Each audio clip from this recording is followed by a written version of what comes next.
आज भी पीता नहीं, पिलाई गई शराब। अरे झुम बराबर झुम शराबी, झुम बराबर झुम शराबी, पीता नहीं हूँ, मुझे पिलाई गई है,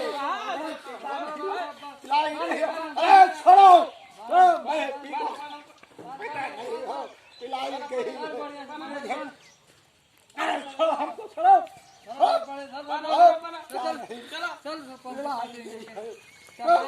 कहाँ चले गए हो? झुम बराबर चलो अरे छोड़ो, अरे तुम कौन हो? कहाँ ले जाते हो? झुम बराबर झुम शराबी, मैं पीता नहीं हूँ, पीता हमको पिलाया गया है, मैं पीता नहीं हूँ, पिलाया गया है। का बेटा जाहिर छोड़ी मारा पी के उल्टा नहीं टाइम छोड़ी हम कहाँ है भाई? मुखिया जी खुश है अरे का डालता सामने अरे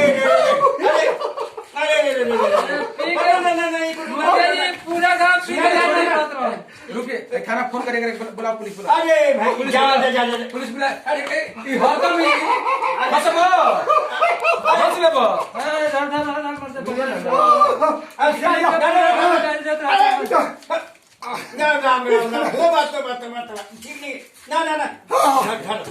तनिको सोनम लाल भेल ही नहीं रे बेशर्मी नहीं देख लो दचिया अरे गाड़ी दे बाहर गांव बैठा पुलिस बुला दे पुलिस तोड़ दी हाथ तोड़ दी गोड़ तोड़ दी जेल में बंद कर दी। हाँ चक्की पीसे के पड़ी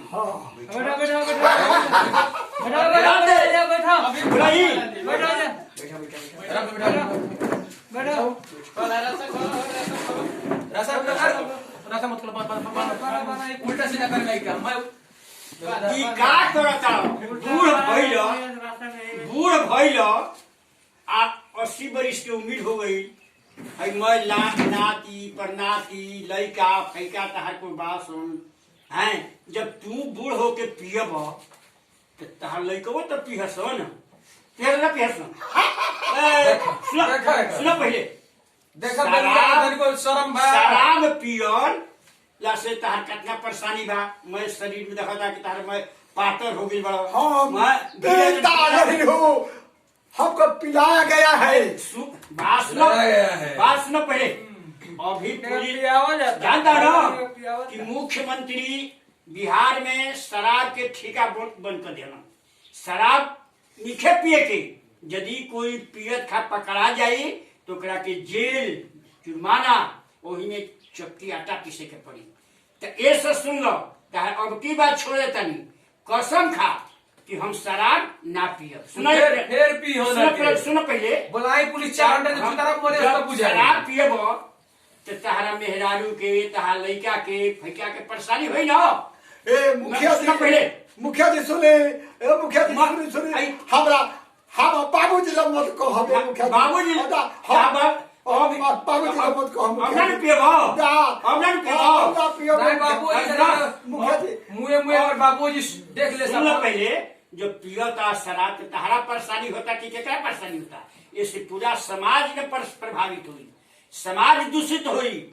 समाज के सब लड़का पिए लगे से हमारे बापे जब पियता हमारे दादे पियता हमारे बबे पियता तो हम काहे ना पियब।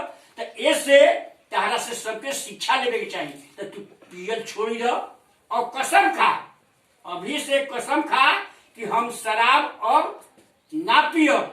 चाहे कोनो मद्यपान गांजा भांग शराब ये सब शरीर खातिर हानिकारक बा। और शरीर में अल्कोहल पावा जाला फेफड़ा जड़ जाई कैंसर हो जाई विभिन्न प्रकार के बीमारी हो जाई और तुम मर जीव बीचे में। तो मर जीव तो कितना परिवार के परेशान हुई दुखी हुई।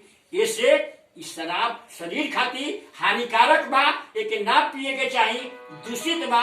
अभी से तोबा कह कि हम कसम खातानी कि हम शराब ना पियो। मुखिया जी पंच के सामने हम कहता हूँ कि आज से हम अब शराब ना पियो।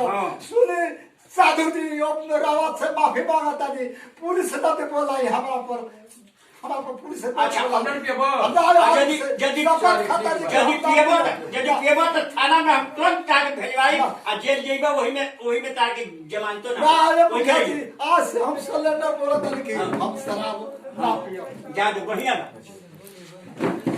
हम रामेश्वर पांडे और गांव के सामाजिक कार्यकर्ता के नाते ये जवाहर जी नाम बा इनका के और ये बहुत शराब पियतनी है शुरू से ही और शराब पी के अब शब्द बोलतनी है तो गांव के लड़कन से बर्दाश्त ना भइल है तो पकड़ के दिला सुन हमरा के है आ हम इनका के समझौनी है कसम दिलौनी है कि शराब पियल शरीर खातिर हानिकारक बा ऐसे परिवार बिगड़ी समाज बिगड़ी इससे शराब ना पिए के चाहिए। शराब ही ना कोनो मद्यपान गांजा भांग शराब कोनो चीज ना पिए के चाहिए। इससे परिवार दूषित होला समाज दूषित होला एक पर बुरा प्रभाव पड़ेला।